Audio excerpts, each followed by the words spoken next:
Assalamualaikum warahmatullahi wabarakatuh. Suatu saat saya bertemu dengan salah seorang teman akrab. Dia bercerita tentang sebuah kejadian nyata yang dia alami langsung beserta dengan bibinya. Ceritanya suatu hari dia diajak oleh bibinya untuk berkunjung ke rumah salah seorang wali dalam tanda kutip. Sesampainya di sana, tamu putri dan putra dipisah. Tamu putra duduk sendiri di sebuah ruangan dan tamu putri duduk sendiri di sebuah ruangan.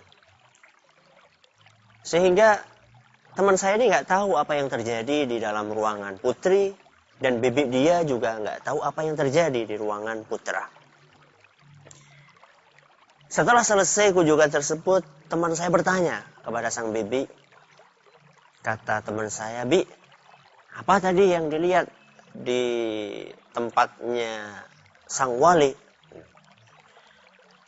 Kata bibinya, "Masya Allah, nak, ketika kami masuk ke ruangan itu, ternyata di ruangan itu sudah ada sang wali. Sudah ada sang wali di situ, yang wali tersebut, maaf, tidak memakai selembar benang pun di atas tubuhnya, alias telanjang bulat." "Terus bagaimana, Bi?" kata teman saya. "Ya, kami semuanya duduk, ibu-ibu di situ duduk mengelilingi wali telanjang tadi. Kemudian si wali tersebut memanggil salah satu pembantunya,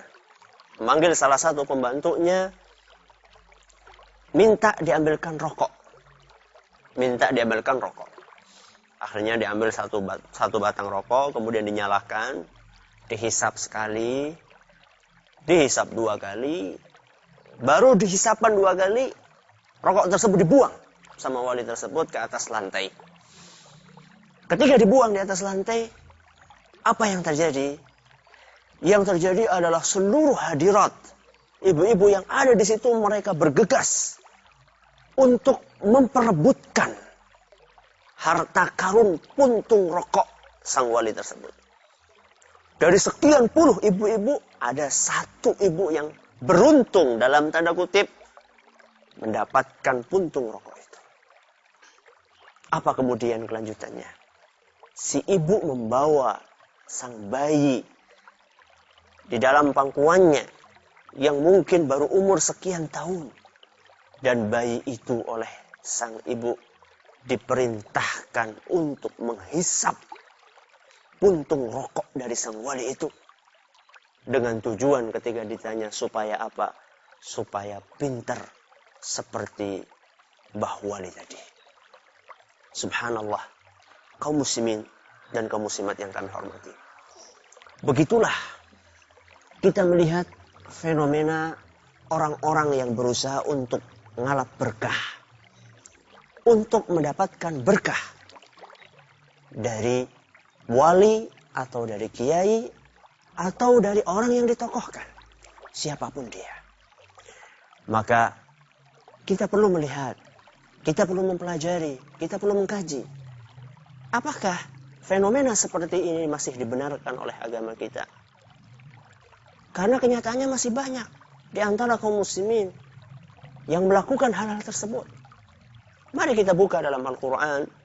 Allah subhanahu wa ta'ala berfirman di dalam surat Al-A'raf ayat 54. Kata Allah subhanahu wa ta'ala dalam Al-Quran surat Al-A'raf ayat 54. Tabarakallahu Rabbul Alamin. Tabarakallahu Rabbul Alamin. Kata para ulama tafsir, di antaranya Ar-Razi, As-Samarqandi, Ibnu Qayyim dan yang lainnya, ayat ini adalah merupakan ayat yang menunjukkan bahwasannya keberkahan itu adalah dari Allah subhanahu wa ta'ala. Dan tidak diminta kecuali dari Allah. Makanya ketika kita membaca tahiyat di dalam sholat 5 waktu kita membaca firman Allah atau hadis Nabi SAW, At-tahiyyatul mubarakatus salawatut tayyibatu lillah. Apa sih artinya? At-tahiyat penghormatan. At-tahiyatul mubarakat, barakah. At-tayyibat yang baik. Itu dari siapa? Dan dari mana sumbernya? Lillah. At-tahiyatul mubarakatul salawatut tayyibatu lillah. Dari Allah subhanahu wa ta'ala. Maka seyogyanya dan seharusnya kaum muslimin, ketika mereka mencari berkah, mintalah berkah itu dari Allah subhanahu wa ta'ala. Makanya dalam sebuah hadis yang diriwayatkan oleh Imam Bukhari, Nabi kita Muhammad sallallahu alaihi wasallam bersabda, "Al-barakatu minallah." Barakah itu dari Allah. Jadi manakala seorang muslim ingin mendapatkan berkah, seharusnya dia meminta berkah tersebut dari Allah subhanahu wa ta'ala. Mungkin ada di antara kaum muslimin yang bertanya, bukankah para sahabat dulu mereka ngalap berkah dari Nabi kita Muhammad sallallahu alaihi wasallam? Bahkan diceritakan ketika Nabi sallallahu alaihi wasallam berwudu, para sahabat Nabi sallallahu alaihi wasallam mereka berebut bekas air wudunya Nabi sallallahu. Bahkan bukan hanya air wudu, sampai keringatnya Nabi sallallahu alaihi wasallam, para sahabat mereka berebut untuk mendapatkannya. Bukankah itu menunjukkan bolehnya ngalap berkah dari selain Allah subhanahu wa ta'ala? Kita katakan betul. Tapi hal tersebut kata para ulama adalah merupakan khusus buat Nabi sallallahu alaihi wasallam. Sebagaimana dijelaskan oleh Imam Ibnu Rajab rahimahullah dalam beberapa kitabnya, beliau menjelaskan bahwa ngalap berkah dari sosok seseorang person itu adalah merupakan kekhususan Nabi kita Muhammad sallallahu alaihi wasallam. Buktinya apa? Itu kan klaim. Apa dalilnya bahwa itu khusus untuk Nabi SAW?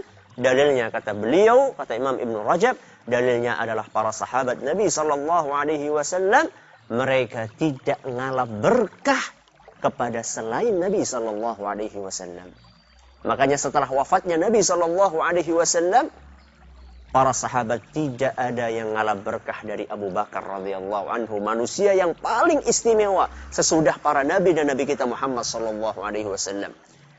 Dan juga para tabi'in, ya.